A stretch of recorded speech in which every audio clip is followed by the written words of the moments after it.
ನಮಸ್ಕಾರ ಸ್ನೇಹಿತರೆ, ನಾನ್ Mamata. Heart health ತುಂಬಾನೇ ಮುಖ್ಯ. ಹೃದಯದ ಆರೋಗ್ಯವನ್ನ ಕಾಪಾಡ್ಕೊಳ್ಬೇಕು, ಹೃದಯಾಘಾತ ಆಗ್ಬಾರ್ದು ಅನ್ನೋ ಆಸೆ ಎಲ್ರಿಗೂ ಇರುತ್ತೆ. ಅದಕ್ಕೆ ಏನ್ ಮಾಡ್ಬೇಕು? ಒಳ್ಳೆ ಲೈಫ್ ಸ್ಟೈಲ್ ಇರಬೇಕು, ಸ್ಟ್ರೆಸ್ ಇರಬಾರ್ದು. ಇದನ್ನೆಲ್ಲ ನಾವು ಫಾಲೋ ಮಾಡ್ಲೇಬೇಕಾಗತ್ತೆ. ಜೊತೆಗೆ ನಾನಿವತ್ತೊಂದು ಮುದ್ರೆಯನ್ನ ತಿಳಿಸ್ತಾ ಇದ್ದೀನಿ, ಅಪಾನ ವಾಯು ಮುದ್ರೆ. ಈ ಮುದ್ರೆಯನ್ನ ಪ್ರಾಕ್ಟೀಸ್ ಮಾಡಿದ್ರೆ ನಿಮ್ಮ ಹೃದಯದ ಆರೋಗ್ಯ ಚೆನ್ನಾಗಿರುತ್ತೆ, ಹೊಟ್ಟೆಯ ಆರೋಗ್ಯ ಚೆನ್ನಾಗಿರುತ್ತೆ, ನಿಮ್ಮ ದೇಹದ ಟಾಕ್ಸಿನ್ಸ್ ಹೊರಗಡೆ ಹೋಗುತ್ತೆ. ಯಾರಿಗೆಲ್ಲ ಗ್ಯಾಸ್ಟ್ರಿಕ್ ಆಸಿಡಿಟಿ ಅಂತ ಸಮಸ್ಯೆ ಇದೆ ಅವರಿಗೂ ಕೂಡ ತುಂಬಾ ಒಳ್ಳೇದು. ಮಧುಮೇಹಿಗಳು, ಬಿಪಿ ಸಮಸ್ಯೆ ಇರೋರು ಇದನ್ನ ಪ್ರತಿನಿತ್ಯ ಪ್ರಾಕ್ಟೀಸ್ ಮಾಡಿದ್ರೆ ಅದ್ಭುತ ಬದಲಾವಣೆ ಆರೋಗ್ಯದಲ್ಲಿ ಆಗುತ್ತೆ.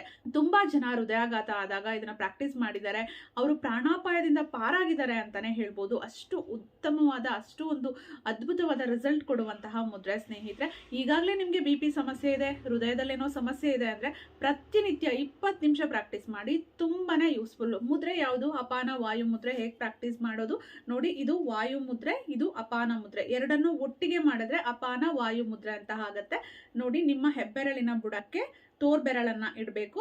ಹೆಬ್ಬೆರಳಿಗೆ ಮಧ್ಯದ ಬೆರಳು ಮತ್ತೆ ಉಂಗುರದ ಬೆರಳನ್ನ ಟಚ್ ಮಾಡಬೇಕು.